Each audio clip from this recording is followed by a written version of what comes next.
Praise the Lord. ஆண்டவராகிய இயேசு கிறிஸ்துவின் நாமத்தில் உங்கள் அனைவரையும் இன்றைக்கு சந்திப்பதில் மகிழ்ச்சி அடைகிறேன். ஒரு பாடலை நான் பாடலாம். இந்த நேசுவே உந்த நேசமே இந்த உள்ளம் உருக்கிடுதே, நல்ல பங்கினை நான் அடைந்தேன் திருப்பாதம், வல்ல பராபரனே சரணம். நல்ல பங்கினை நான் அடைந்தேன் திருப்பாதம், வல்ல பராபரனே சரணம்.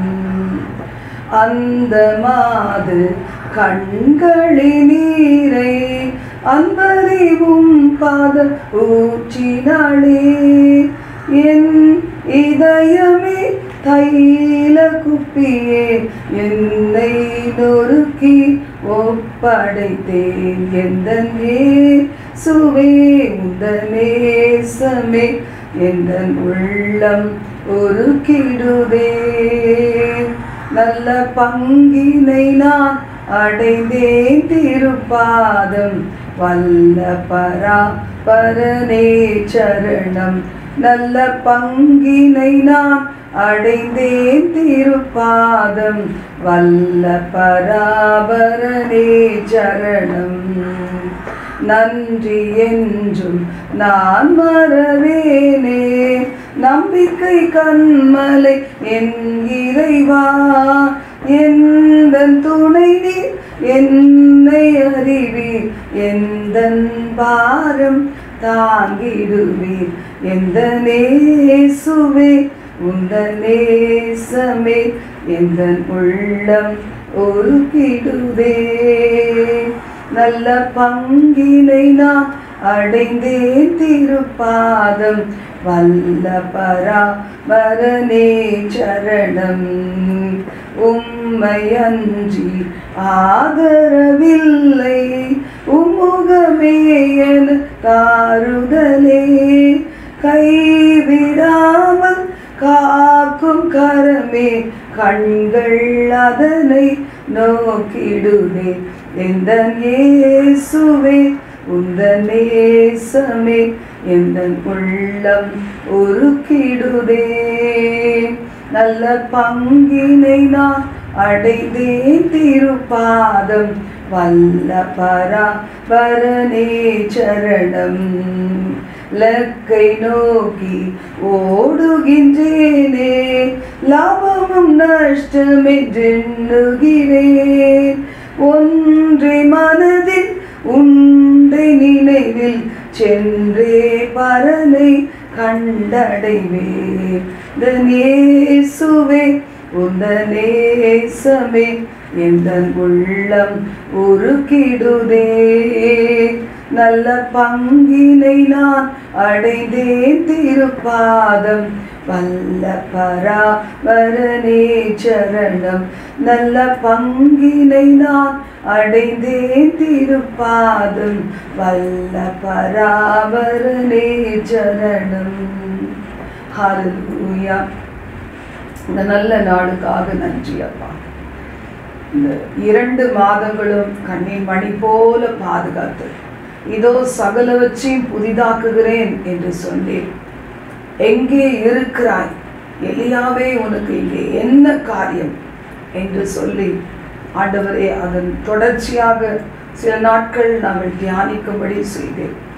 இந்த புதிய மாதத்தில் ஒரு ஹம்ஷமரதியாங்கரவா, இந்த நாளிலே உங்களை வார்த்தைகளுக்காக நாங்கள் காத்திருக்கிறோம். எங்களோடு பேசும் ஆண்டவரே, புதிய காரியத்தை செய்வீராக. இந்த மாதத்திலே உங்கள் பிள்ளைகள் சுதந்திரிக்க வேண்டிய நன்மைகளை சுதந்திரிக்க, திறக்கப்பட வேண்டிய வாசல்கள் திறக்கப்பட, அடைய வேண்டிய ஆவிக்குரிய வளர்ச்சிகள் உண்டாக, பரிசுத்தத்திலே இன்னும் மேலான காரியங்களிலே கடந்து செல்ல வேண்டிய நிலைமையிலே பிள்ளைகள் கடந்து செல்ல, குடும்பங்களிலே ரட்சிப்பின் தடைகள் உடைக்கப்பட, தெய்வீக ஆரோக்கியத்தின் தடைகள் உடைக்கப்பட, சமாதானம் சந்தோஷம் பொறுமனத்தின் தடைகள் உடைக்கப்பட, எங்கள் தேசம் உலக நாடுகளிலே கர்த்தருடைய ரட்சிப்பு தாமதியாமல் நிறைவேற்றப்பட அந்த தடைகளை உடைத்து ஜெபிக்கிறேன் ஆண்டவரே. என் அன்பு தெய்வமே, எங்கள் தேசம் நாங்கள் இருக்கிற எங்கள் பிள்ளைகள் இருக்கிற நாடுகள், நாங்கள் இருக்கிற ஒவ்வொரு இடங்கள் எல்லாவற்றின் மீதும் இரத்தத்தை தெளித்து ஜெயம் எடுக்கும். ஆண்டவரே, உம்முடைய மிகுந்த கிருபையினால் எங்களை பாதுகாத்துக் கொள்ளும். வானமண்டலத்தின் சேனையில் இயேசு கிறிஸ்துவின் தூய இரத்தத்தை தெளித்து ஜெபிக்கிறோம். இயற்கையின் மீது சர்வ அதிகாரம் பொருந்தினவருக்கு நன்றி செலுத்துகிறோம். உங்களையே நம்பி இந்த மாதத்தை துவங்குகிறோம். எங்களோடு தங்கிரும், எங்களோடு பேசும். இயேசு கிறிஸ்துவின் நாமத்தில் ஜெபிக்கிறோம் பிதாவே. ஆமென், ஆமென். இந்த நாள், இந்த மாதத்தில் நான் பார்க்க போகிற ஒரு வேத பகுதி எதை குறித்து என்று பார்க்கும்போது, நமக்காக செயல்படுகிறவரை குறித்து. தூதனானவரை நான் உனக்கு முன்னே அனுப்புவேன், தூதனானவரை அனுப்புவேன். இன்றைக்கு வேதத்தில் அநேக இடங்களில் தூதன் என்றும் இருக்கும், தூதனானவர் என்றும் இருக்கும். தூதனானவர் என்று சொல்லும்போது ஆண்டவராகிய இயேசு கிறிஸ்துவை நாம் எடுத்துக்கொள்ள முடியும். இந்த இடத்திலே யாத்ராகமம் 23:27 சொல்லப்பட்டிருக்கிறது, எனக்கு பயப்படும் பயத்தை உனக்கு முன் செல்லும்படி செய்தேன். நீ செல்லும் இடமெங்கும் உள்ள ஜனங்கள் எல்லோரையும் கலங்கடித்து உன் சத்துருக்கள் எல்லாரையும் முதுகு காட்ட பண்ணுவேன். எத்தனை அருமையான வாக்கு தத்தம்! கர்த்தருக்கு பயப்படுகிற பயம் இன்றைக்கு இந்த சத்தத்தை கேட்கிற நமக்குள் இருக்கும்போது நமது வழிகள் சீர்படுத்தப்படும், நம்முடைய பாதைகள் செம்மையாக்கப்படும், நம்முடைய வாழ்வின் ஒவ்வொரு பகுதிகளும் கர்த்தருக்கு பிரியமானதாய் மாற்றப்படும். அப்படி நாம் மாறும்போது கர்த்தருடைய வார்த்தை சொல்லுகிறது போல, கர்த்தராகிய இயேசு கிறிஸ்துவை நான் விசுவாசித்து என்னிலே மாறுதல்களுக்கு என் தேவனுக்கு அர்ப்பணிக்கும் போது என் முழு குடும்பத்தையும் மாற்ற வல்ல தேவன் ஆண்டவராகிய கர்த்தர். அவரை விசுவாசிக்கும் போது அவர் அப்படியே ரட்சிக்கிற தேவனாக இருக்கிறார். அதனால் இந்த இடத்துல வாசிக்கிறோம், இப்படிப்பட்ட ஒரு ஆசீர்வாதம். அவர் முன் செல்லவும், அவர் யுத்தம் செய்யவும், அவர் நம் சத்துருக்களை கலங்கடிக்கவும், அவர்களை முதுகு காட்டவும் பண்ண வேண்டுமானால் நாம் செய்ய வேண்டியது என்ன என்று நாம் வாசிக்கும் போது இதே அதிகாரத்திலே வாசிக்கலாம். யாத்ராகமம் 23:20-23. வழியிலே உன்னை காக்கிறதற்கும் நான் ஆயத்தம் பண்ணின ஸ்தானத்திற்கும் உன்னை கொண்டு போய் சேர்க்கிறதற்கும் இதோ நான் ஒரு தூதனை உனக்கு முன்னே அனுப்புகிறேன். எப்பொழுதுமே ஒவ்வொரு புதிய நாளையும் நாம் இப்படி ஒரு நம்பிக்கையோடு ஆரம்பித்தார், ஒவ்வொரு புதிய மாதத்தையும் இப்படி நம்பிக்கையோடு ஆரம்பித்தார் நமது வாழ்க்கையில் மிகுந்த வெற்றிகளை நாம் சுதந்திரிக்க முடியும். அடிக்கடி நாம் இப்படி யோசித்து பார்த்து கொள்ள வேண்டும். இந்த குறிப்பிட்ட நாளிலே, இந்த குறிப்பிட்ட மாதத்திலே, இந்த வருடத்திலே நாங்கள் தனித்தனியாக, குடும்பங்களாக, சபையாக, தேசமாக சுதந்திரிக்க வேண்டிய நன்மைகள் என்று ஒன்று உண்டு, அநேகம் உண்டு. அவைகளை நாங்கள் இந்த புதிய மாதத்திலே சுதந்திரித்து கொள்ள வேண்டும் என்று நாம் தீர்மானிக்கும் போது, அதை குறித்து நாம் யோசிக்கும் போது நிச்சயமாய் தேவன் நமக்கு உதவி செய்வார். அதில் அதான் சொல்லப்பட்டிருக்கிறது, வழியிலே உன்னை காக்கிறதற்கு. ஏத்தியர் உண்டு, எபூசியர், பெருசியர், கில்காலியர், அம்மோனியர், மோவாபியர், அமலேக்கியர் என்கிற புறஜாதிகள் உண்டு. எந்த இடத்துக்கு போனாலும் அந்த எல்லையை காவல் காக்கிற சில கிரியைகள் உண்டு. எந்த தேசம், எந்த பட்டணமாக இருந்தாலும், எந்த காம்பவுண்டின் பகுதிகளாக இருந்தாலும், அப்பார்ட்மெண்ட்டாக இருந்தாலும், எந்த தெருக்களாக இருந்தாலும், எந்த ஒரு பகுதியுமே அந்தந்த இடத்துல இருக்கிற இருளின் கிரியைகள் அது ஆக்கிரமித்து ஆக்ரோஷித்து அந்த இடத்துல தேவனுடைய பிள்ளைகளுடைய பாதங்கள் படுகிறத எதிர்த்து நிற்கும் போது ஆண்டவர் அதை அறிந்தவராய் சொல்லுகிறார், வழியிலே உன்னை காப்பதற்கு. அவர் எப்படியெல்லாம் காப்பாற்றுகிற தேவன். சங்கீதம் 121 நாம் எடுத்து பார்க்கும்போது எப்படி அருமையாக காப்பாற்றுகிறவர். நாம் அவரை நோக்கி பார்க்கும்போது எனக்கு ஒத்தாசை வரும் பர்வதங்களுக்கு நேராக என் கண்களை ஒவ்வொரு நாளும் ஏறெடுக்கும் போது வானத்தையும் பூமியை உண்டாக்கின கர்த்தர் நமக்கு ஒத்தாசையை தருவார். தாழ்மையோடு ஒரு வேலைக்காரன் எப்படி ஒரு மாதமெல்லாம் வேலை செய்து கர்த்தர் என்ன கொடுப்பாரோ, இந்த மாதமாவது எனக்கு வெற்றி, இந்த மாதமாவது ஒரு சம்பளத்தில் இன்க்ரிமெண்ட் கிடைக்குமா இந்த மாதமாவது சில நேரங்களில் திட்டு வாங்காமல் சம்பளத்தை வாங்குவேனா என்று நினைக்கிற அநேக பிள்ளைகள் உண்டு. நம்முடைய ஆண்டவர் அப்படிப்பட்டவர் அல்ல.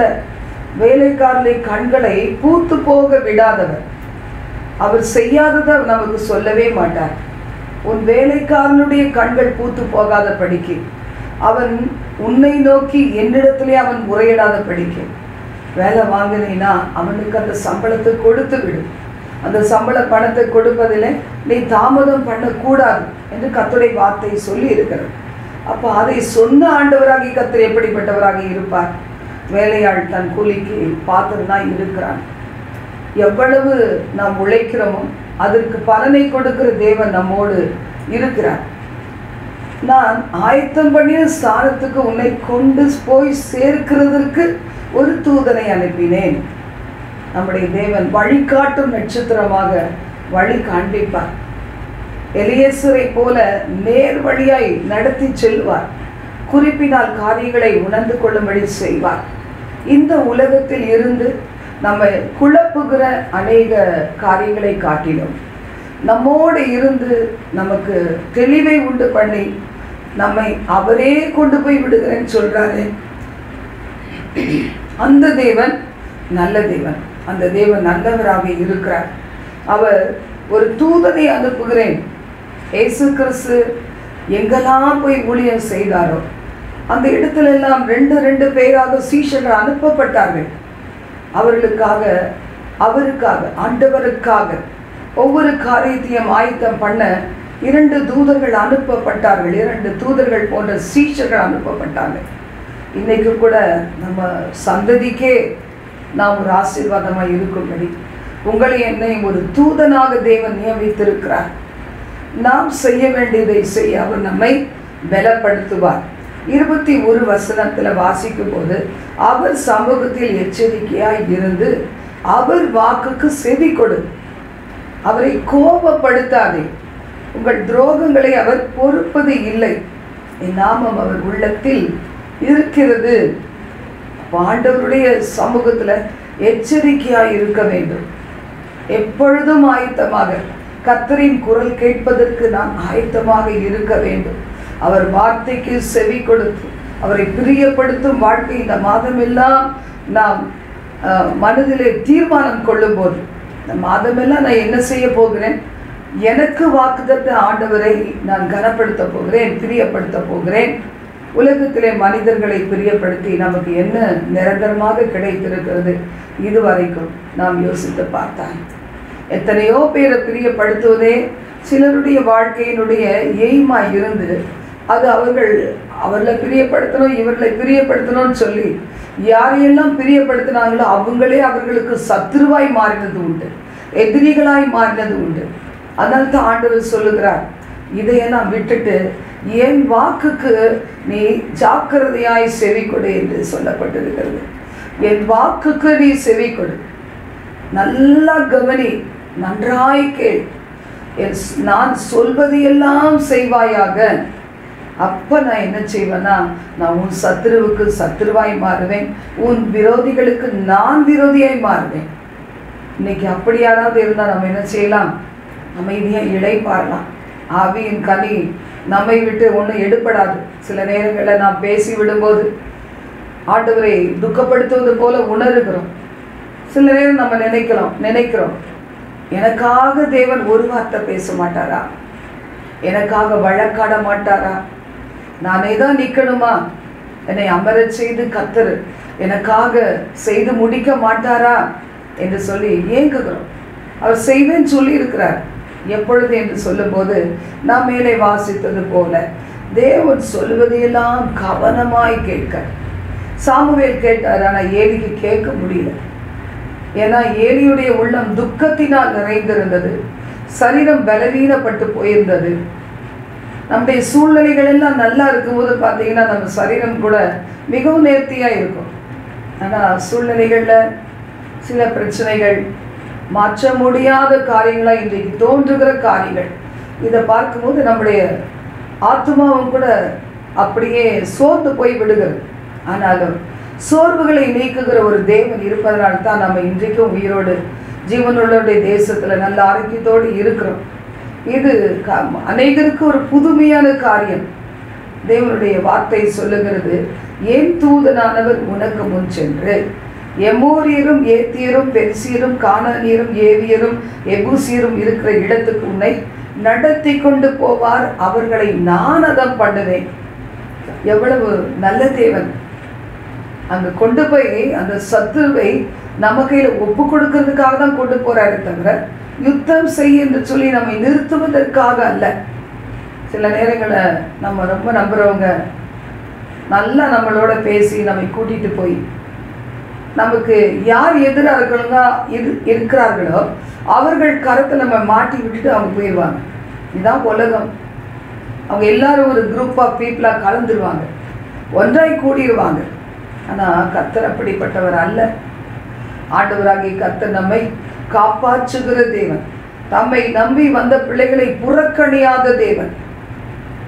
அப்போ அந்த புறச்சாதிகள் இருக்கிற அந்த தேசத்திற்கு உனக்குரிய பறித்து கொண்டு உனக்குரிய ஒவ்வொரு நன்மைகளை அதை அடைத்து அதை தெரியாதபடி மறைத்து வைத்து உன்னை இன்னமும் சிறுமைப்படுத்த வேண்டும் என்று நினைக்கிற உன் பிள்ளைகள் உன்னுடைய சத்துருக்களுக்கு முன்பாக, உன் எதிரிகளுக்கு முன்பாக நல்ல ஆரோக்கியம் கூட புதைக்கப்பட்டிருக்குது பாருங்க. அநேக நேரத்தில் ஜெபித்து நாம் கடந்து செல்லும் போது அந்த ரிசல்ட் எல்லாம் வேற மாதிரி.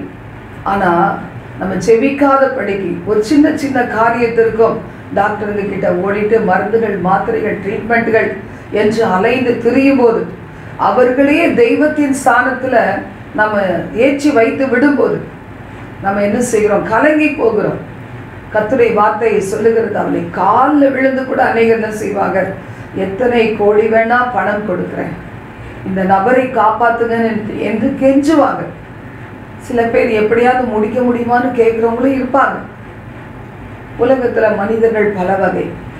கர்த்தருடைய வார்த்தை சொல்லுகிறது, அந்த இடத்திலே நான் நடத்தி கொண்டு செல்லுவேன், அவர்களை நான் அதம் பண்ணுவேன்.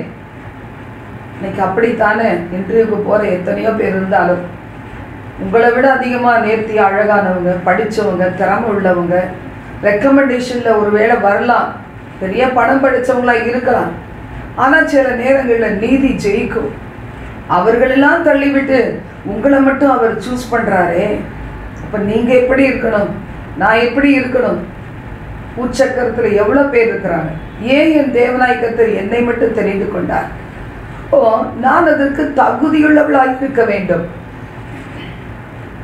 அதிகாரத்தில் இருக்கிறதுனால நீ தப்பித்து கொள்ளுவாயோ?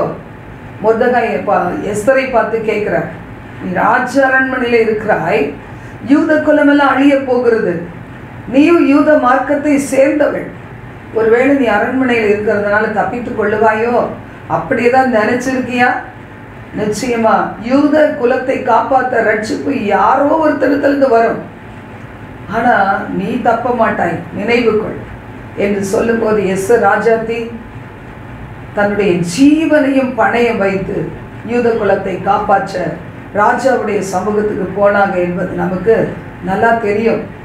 இயேசு ராஜாவுடைய சமூகத்தில் தன் சிலுவை எடுத்துக்கொண்டு நம்மை நாமே வெறுத்து அனுதினமும் அவருக்கு பின்னாடி போகணும். அது ரொம்ப ஈஸியான காரியம் அல்ல. அது மிகவும் கடினமானது தான். ஆனால் தேவன் வைத்திருக்கிற பலனோ அது எத்தனையோ மடங்கு மிகவும் உயர்ந்தது, மிகவும் ஆசீர்வாதமானது. இதை நம்ம மறந்துடக்கூடாது. அதனால் கடின பாதைகள், அதனால் நம்ம கையிலேயே ஆண்டவர் கொண்டு வந்து தரட்டுமே, இல்லை அவரே முடிச்சுட்டு என்னை எதுக்கு கூப்பிடுறாரு அப்படிங்கிறது இல்லை. நமக்கு ஒரு இன்வால்மெண்ட் இருக்குது. அம்மா அப்பா ஜெபிக்கிறாங்க, அம்மா அப்பா போராடுறாங்க, அம்மா அப்பா உபவாசம் இருக்கிறாங்க, அவங்க பிரதிஷ்டை பண்ணுறாங்க, அதுலேயே நம்ம குளிக்காஞ்சிட்டு போயிடலான்னு பிள்ளைகள் நினைக்கவே கூடாது.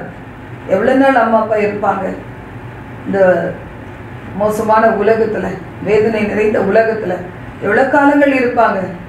தேவன் வைத்திருக்கிற வேலை முடிஞ்ச உடனே அவர்கள் பார்த்துட்டு அவர்களை தேவன் அன்போடு அழைத்து கொள்வார் அவர் ராஜ்யத்திற்கு.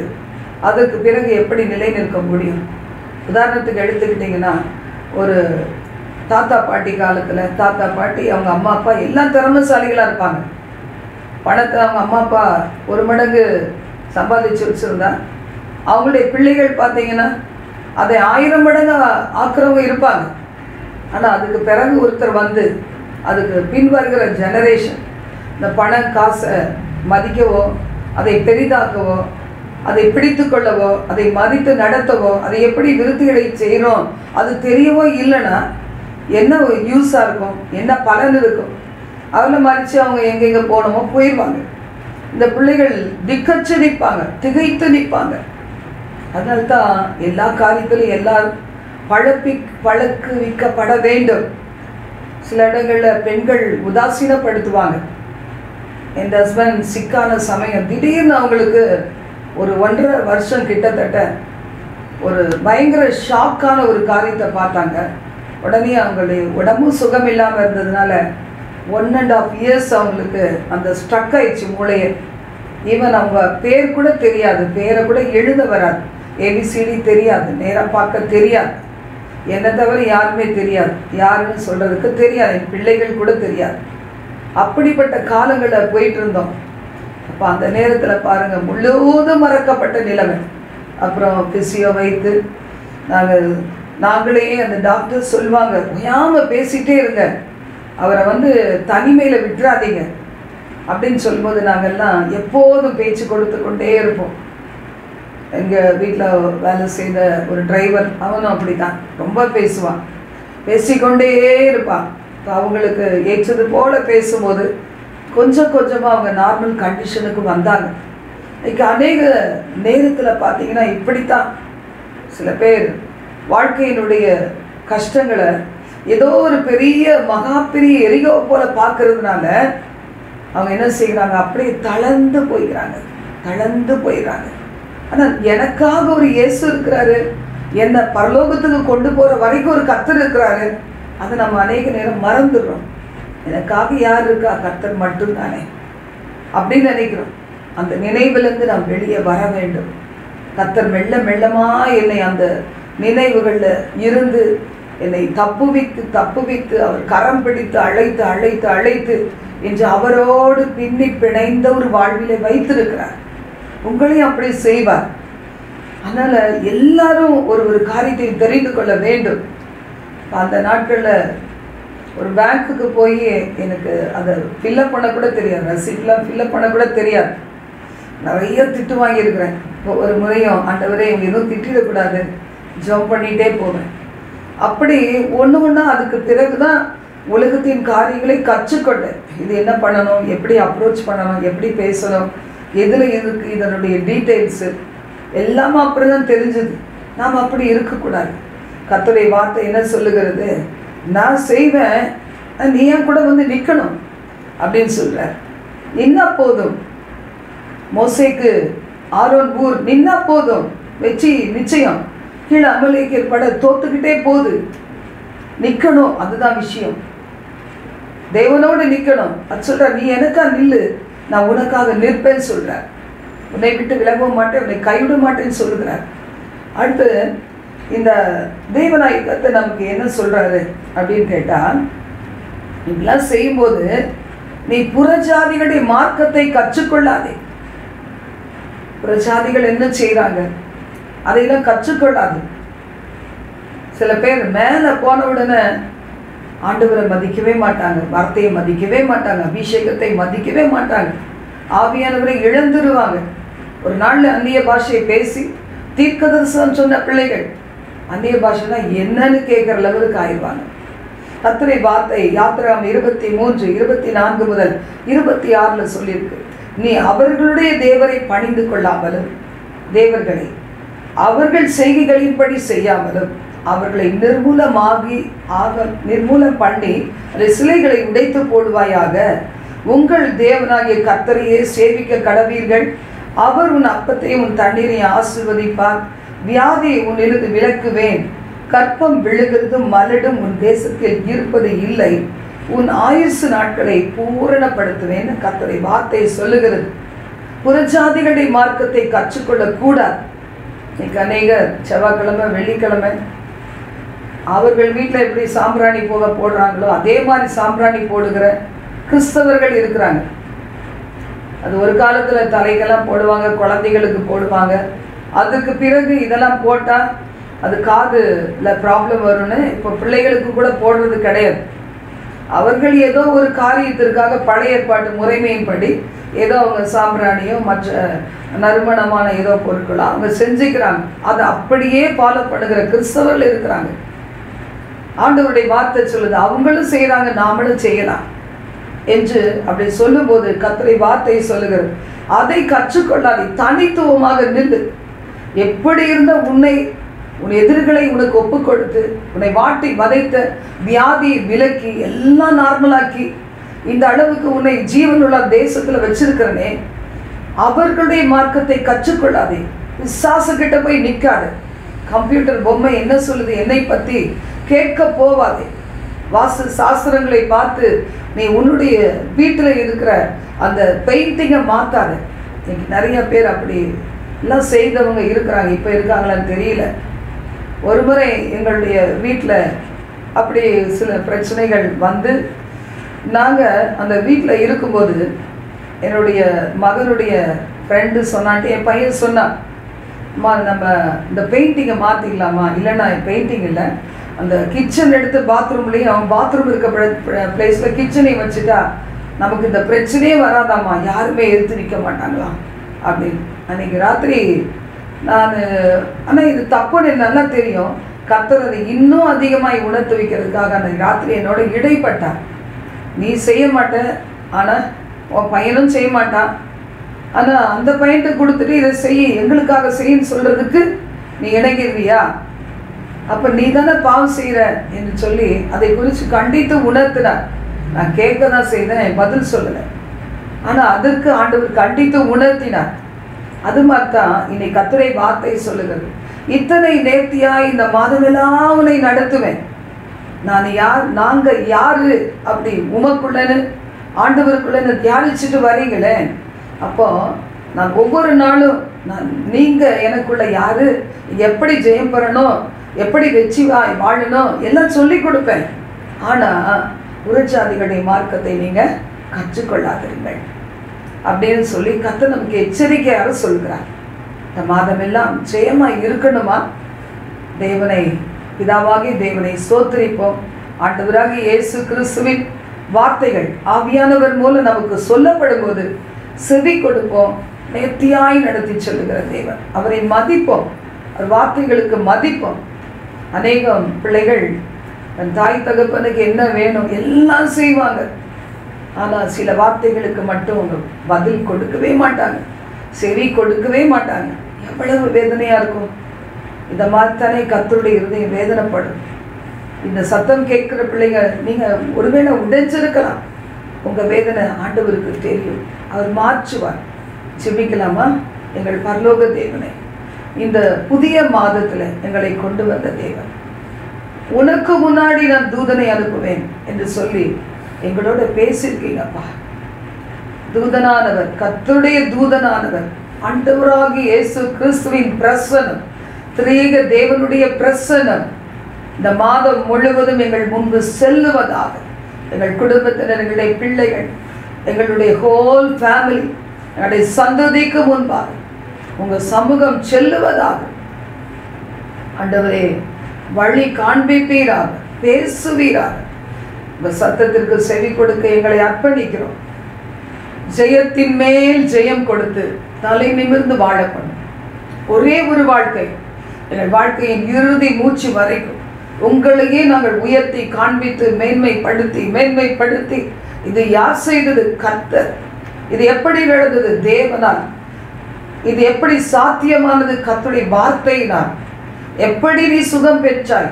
கர்த்தருடைய ஆவியானவர் மூலமாக என்று சொல்லி உங்களையே உயர்த்தி காண்பித்து இந்த மாதத்தில் அநேகம் ஜெயத்தை சுதந்திரிக்க எங்கள் தேசம் உலக நாடுகளில் அழிந்து கொண்டிருக்கிற பிள்ளைகளை காப்பாற்ற எங்களை பயன்படுத்தும். ஆசீர்வதியம். ஒவ்வொரு வாசல்களும் ஆசீர்வாதத்தின் வாசல்கள் திறக்கப்படுவதாக, எல்லா அந்தகாரங்கள் கட்டப்படுவதாக. உங்கள் பிள்ளைகளை ஆசீர்வதித்து மார்போடு அனைத்து முத்தமிட்டு இந்த மாதமெல்லாம் அருமையாய் நடத்தும், மென்மையாய் நடத்தும். தீமைகளுக்கு விலக்கி காத்தர்கள். எல்லா துதியும் கனமகிமையும் கர்த்தர் ஒருவருக்கே செலுத்துகிறோம். இயேசுவின் மூலம் பிதாவே. ஆமென், ஆமென்.